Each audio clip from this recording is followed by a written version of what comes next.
money moves, right? Like, and if you are not sharing openly and vulnerably, it gets stuck. And the only way to get it unstuck is to start to shift the energy.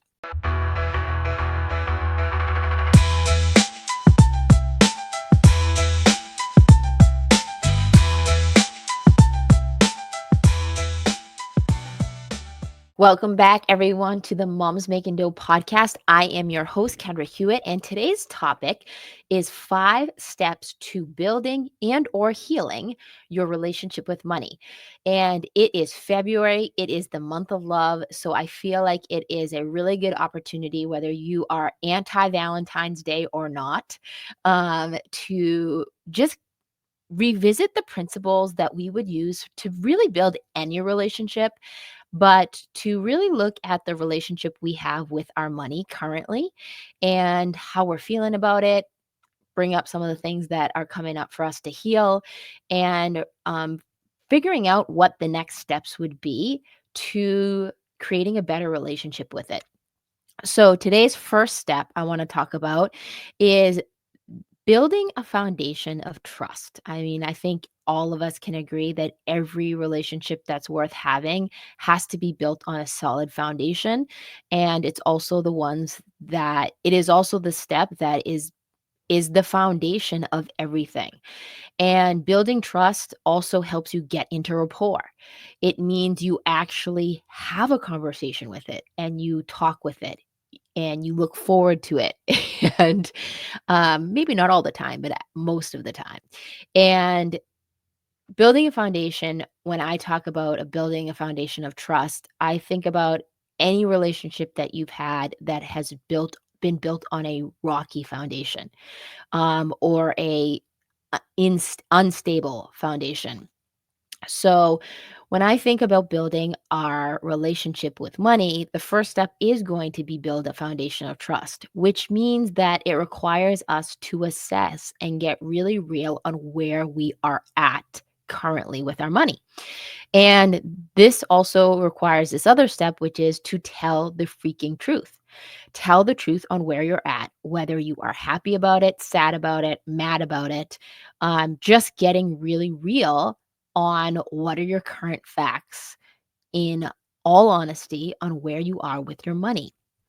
I find that when you start with the facts, it's quickly followed by what we call the feelings.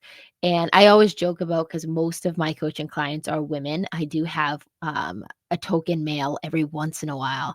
But when I think about the women, when I ask them to tell me the facts, it is very often that women typically love to go right into the feelings and avoid the facts. And with men, it's the complete opposite, is what I found when you're working with them. They can tell you the facts very easily, but then they also can't access the feelings as easily as a female can. So when we look at this building a foundation of trust, I want you to really start by asking yourself, like, where are you at? And taking an honest assessment of the trust level you have with money, which is also going to reflect on the trust level you have with yourself. And, so that is step number 1 is going to be build a foundation of trust, on which you can build upon. And then the second step, or the second key, I guess I would say, to building a relationship is to be able to share openly and vulnerably where not only where you are at, but also how you feel about where you are at. And again, being honest. This is where I think a lot about being seen and heard. And I also think that this is where the opportunity, if you haven't done or downloaded the exercise on identifying your money blueprint, this is a really good space for me to talk about that, because this is where you want to really start looking at some of the feelings about your facts and how the beliefs, stories, and behaviors you have, and share openly with hope, at least at the very least yourself, on where you are at and how you feel about it. I always like to say here is that like sharing open and vulnerably is a learned skill. It is some for some of us, I guess I speak for myself. It is not something that comes naturally. And this is part of building rapport to have and improve your relationship. And I think that when think about share openly and vulnerably, that's not possible unless you do the first step, which is have a foundation of trust that leads to a the ability to build rapport. And that's exactly what you have to do with your money is you have to be able to look it in the face and say, "Hey, this is where I'm at with you, and this is where I feel super vulnerable, and this is where I feel super strong. And here's what we need to do to improve, and here's where I'm really proud of where we've gone. And here's something I'm looking forward to." And this is where you really start to share openly that dynamic of like what is your current money blueprint in this portion. And I want you to really think about here is that I love to say that share openly and vulnerably when it comes to your money is, you know how like that saying is like make it Facebook official, right? Where it's like you're in a relationship and then all of a sudden you went from like keeping it a secret to actually sharing with the world that, hey, you're dating or you are committed to this person or you're married, right? You make it official. And the way you make it official when you're sharing openly and vulnerably is that you pick someone that you can really trust, first of all. And I find that in this step that accountability is really, really key. Some of the things that I think about when I find accountability is if you do not have someone in your life that you can share openly and vulnerably on where you are with your finances, then maybe it's someone that is a mentor or a coach or even a coworker. I find often a lot of people, but the accountability is such a key part of this. And then also, this is where I love to make the recommendation of like joining groups who are looking to do similar things. I don't have a group at this very moment, but it will be forming very soon, where I'm going to be running money challenge groups where you can come together in this step where you can share openly on where you're at and start to get some accountability from maybe people you don't really know. But it's amazing what feedback and what will happen when you start to share openly with someone that's willing to hold you accountable to, hey, you said you were going to do this. Because money moves, right? Like, and if you are not sharing openly and vulnerably, it gets stuck. And the only way to get it unstuck is to start to shift the energy.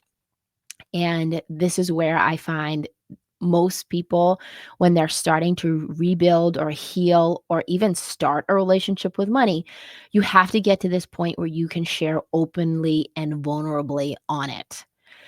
And that brings me to step number 3. Any relationship requires that you spend quality time with it. This is the requirement for you to get unstuck. If you just avoid spending time with it, chances are the relationship is not going to flourish or have a chance to grow or evolve. And when we think about this, I mean, the whole point of life is for all of us to evolve, to keep growing. And when we start to feel stuck and stagnant and scarce, we start to play small. And that smallness just requires us to take an action that's sometimes different than the current ones we're doing. This is where we spend a lot of time just thinking about like even our behaviors with money. And sometimes we're spending time with it, but a lot of times it's not quality time. And this is where I like to schedule what I call money rituals. Because if you are going to spend time, quality time with anyone in a relationship, that requires some sort of planning. Um, and it also requires you to schedule that. I love the saying, it's a Tony Robbins saying, is that like what you schedule becomes real. And if you just think about, hey, I should really sit down with my finances and I should really take a look at them, but I don't know what to be doing, which is an episode for another day I'll be doing, then what starts to happen is that there's no action. And I heard this really amazing quote just the other day. It's an old school Zig Ziglar quote, and I didn't really look it up, so I'll probably butcher it, but I'm going to just kind of share the gist of it. And he talked, the speaker was talking about how if you apply something you've learned within one day, 24 hours, if you take some sort of action from the 24 hours, your chances of success are very, very high. Within 48 hours, your chances of success, if you learn something, you put something into action within 48 hours, your chance of success drops significantly. It's like, I think it goes from 80 to 90% success that you'll have with the action you took just by getting the momentum of the action to now it was like dropping to like 60%. And then if you wait more than 3 days, my husband calls this the rule of 72, and, where you wait more than 3 days, where you do not apply anything you've taken in and turn it into an action. You just ingested information, but there was no action associated to it. Your chances of actually creating any shift from the information you spent time, energy, and probably money learning is almost 0, that you will do anything with what you've learned. So, really just, spending quality time, but also it requires that you schedule quality time with it. So, couple of the ways that I like to talk about scheduling are what I call my money rituals. And there's 2 that I'm gonna talk about just here, and then I'm gonna get into another one in the next one we're going to talk about. But it is, I have what I call Management Mondays, and Management Mondays is a block of time on my schedule. Typically, after I have a business meeting at 10 a.m., and then I do from 11 to 1, I typically do my Management Mondays. And this is where anything that is going to kind of distract me because it's not taken care of, or anything that needs to move the needle when it comes to my finances is scheduled. So, and give you an example is like for our business this week, I had to revise one of our insurance policies. So I had to get that done. And then for my personal finances this week, I had to re-enroll my daughter in school as my Management Monday tasks. So I have usually typically 1 to 2 Management Monday tasks that revolve some sort of financial move I need to make. And then the second thing that I always do, I've definitely talked about before in lives and got so much feedback on this, on what this looks like, that I'm going to do a whole episode on it, is what I call my Financial Fridays. And it's a check in, it is quality time spent with my finances. Now, sometimes when I do this, it's not a fun exercise. I'll be completely honest. Sometimes it's like, oh shit, this bill. That was my Finance Friday last week. I got a big bill I was not expecting at that moment from one of my financial people. And he was just billing it up front instead of billing it the way that he used to. And so I had to kind of look and plan, how is that going to work? And then I also log into all of my accounts. I move money around based on what some of my savings goals are and what some of my overhead is. And it's about an hour every Friday that I spend. And what I think is really important to share here is on Financial Fridays, one of the things that I kick it off with every week, similar to what I would kick off on any of my coaching calls, is that I do what we call fired up and fucked up. And fired up and fucked up is you have to share one thing you're fired up about that went really well in your business last week. So in my Finance Fridays, I share one thing that, or one win. And I don't even share it sometimes with someone. Usually it's just me kicking off my Finance Friday where I'll write, here's a win I had last week. And it might be like, hey, I paid this in full. Last week, my Finance Friday is that we are going for February vacation to Disney. And I made sure I had everything booked and I paid off that whole amount on our credit card. Was what my goal was. And, then it also allowed me to see what other things that, do I need to plan for that trip. So that was my personal financial Friday, win. And then what also too is that, my business win is that, end of month, 1st month of the year being January, we got all of our tax stuff, done on time. So, our W-2s, 1099s, that sort of thing, that was a win for our business last week. And then, when it comes to the second part, which is the fucked up part, I'll write things that, down here, one in each category, typically for me, one personal, one professional, of something that it either was again, my fucked up was, like I said, I got this one bill that I didn't anticipate, and then it got scheduled to do on my management Monday, so I could get ahead of it and just get it off my plate where it wasn't taking up mind share, um, that I needed to free up for something else, something that is much more abundant rather than scarcity driven. And then, also I will on this the fucked up part, I will also write something personally that I did. Like, I made the mistake last week of taking my daughter to Marshall's for the first time ever. And we went in to buy earmuffs.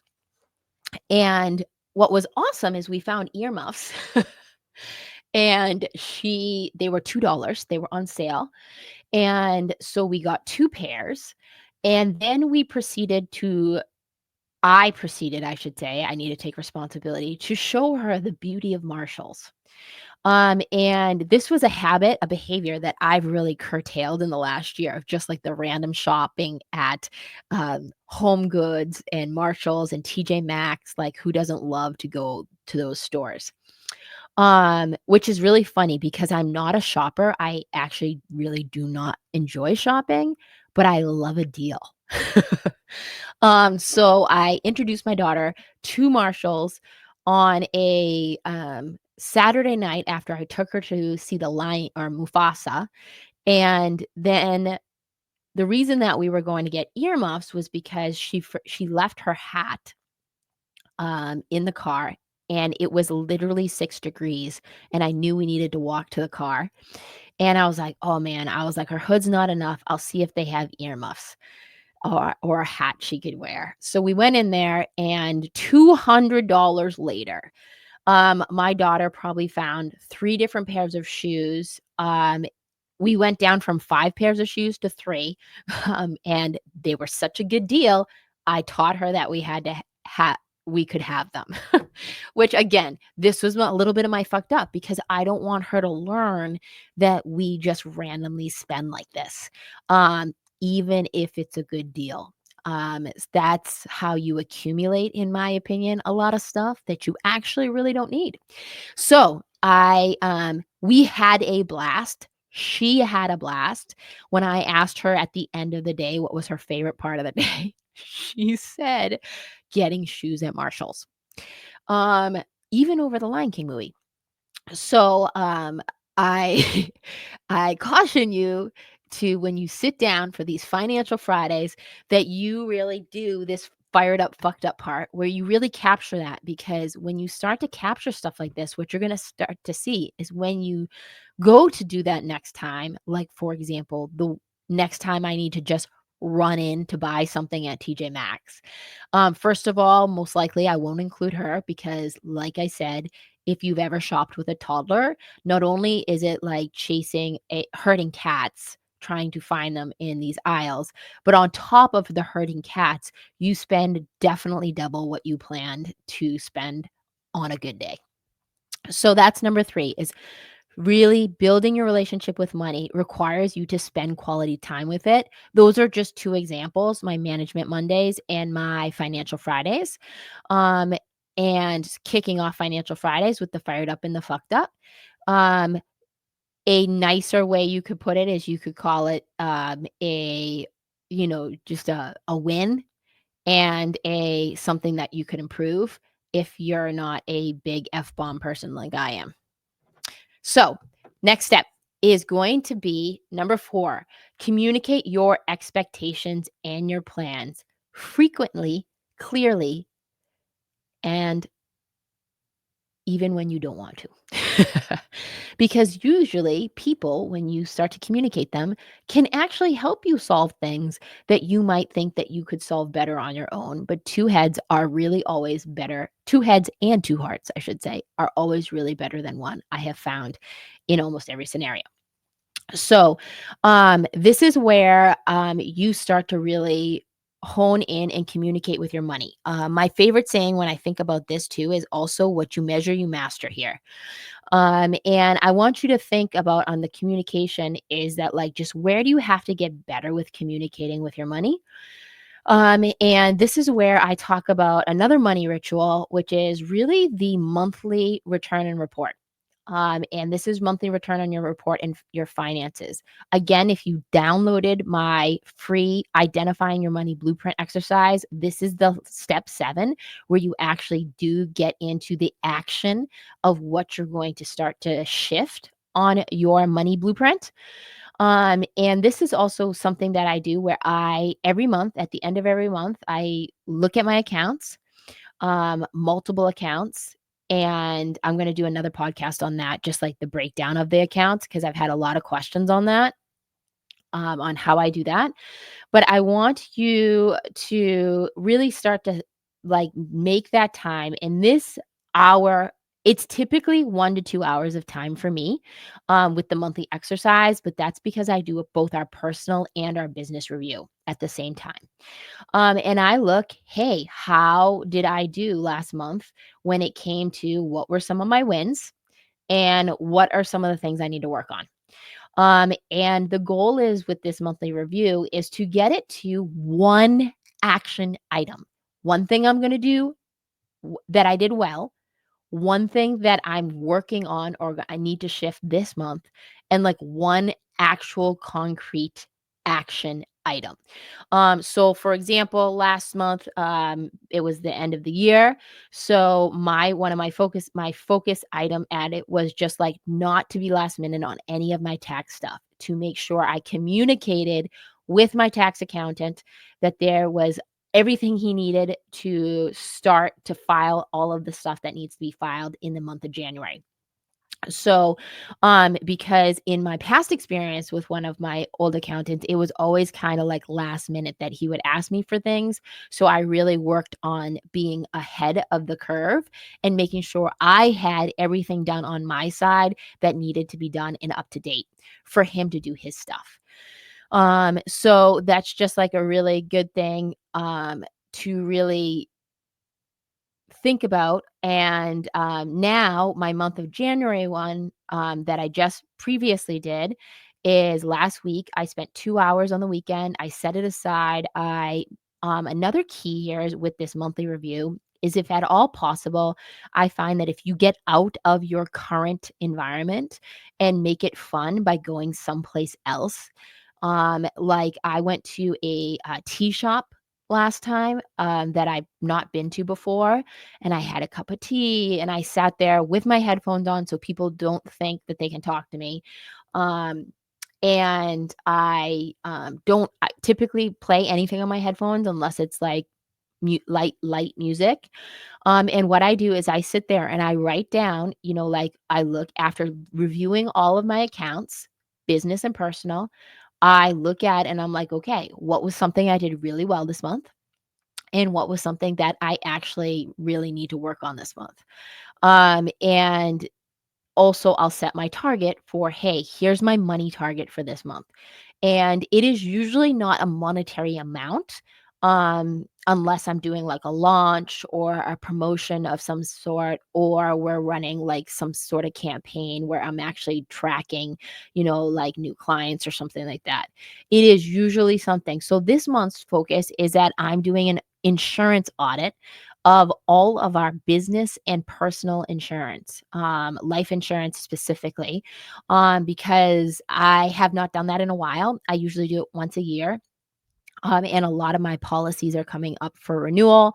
So I just need to get on the page on like, hey, what do we got? And what do I need to change? What do I need to price shop a little bit? And what's working for me? So this is where I start to communicate with my money, and I communicate my expectations for it and also my plans and what I'm committed in terms of taking action on. And then the final step I find in building any relationship, but specifically the one we're talking about today is your relationship with money, is if you want to grow your relationship, you need to be able and willing to invest in it. And that is in several ways: time, energy, and money. And when it comes to time, it's scheduling time to learn something new. I'm in this big phase right now where like I'm kind of habit layering. So like for example, when I'm doing any like sort of cardio, steady state cardio at this point in my fitness, instead of listening to music, I am listening to either a business podcast or a financial podcast of some sort, and it gives me the opportunity to be not distracted, doing something that I need to be doing, but also taking in new information that keeps my mind active while my body is being active. This is something that, for me personally, I learn really well this way. Movement is much more meditation, it gets much into my system. So, this is investing time with it, is just like being open and willing to learn new things. It's also willing to try new things. So, trying a new podcast, trying a new course, reading a different book. And most of all, like I like to say in the investment one, is like really having some fun with it so that you actually like want to go with it. So, one of the things I've been doing is that like the podcast that I really would take, like I want to actually take the information in, I'm doing with movement, because like if I'm driving in my car listening to a podcast and I think, "Oh my god, that's a really good point. I need to take a note." I don't necessarily pull over and take a note. So this would be something that like you're already doing right now. If you are listening to this and you're already here, you are already nailing this: invest time in building your relationship with money. And again, like I said, have some fun with it. One of the things I find that I really struggled with is I did not plan fun money goals for up until probably I would say 2 years ago. And when I think about fun money goals, they do not have to be these huge things. They do not have to be an exotic vacation. They do not need to be something that is like so out of reach for you that it almost seems impossible to get. These can be really simple. And this is also something I set every month where it's just like, hey, I want to be able to get my nails done twice this month. And that's a fun money goal. I wanna be able to get a massage once a month. Whatever things come up for you, as long as it's something that you're, like, kind of excited, like, you have some pep in your step when you know you planned for it and now you can pay for it, and you can actually enjoy it. Which again, like I said, for me is a new skill set that I'm learning with building my relationship with money, is that money, like I said, loves movement. It wants to be abundant, and it's us that gets stuck, that start to create stagnation. And one of the things that I wanted to talk about also in this step, invest time with it, or into it in terms of your relationship with money, is that I am going to be hosting my first live masterclass. It is completely free. It kicks off on February 27th.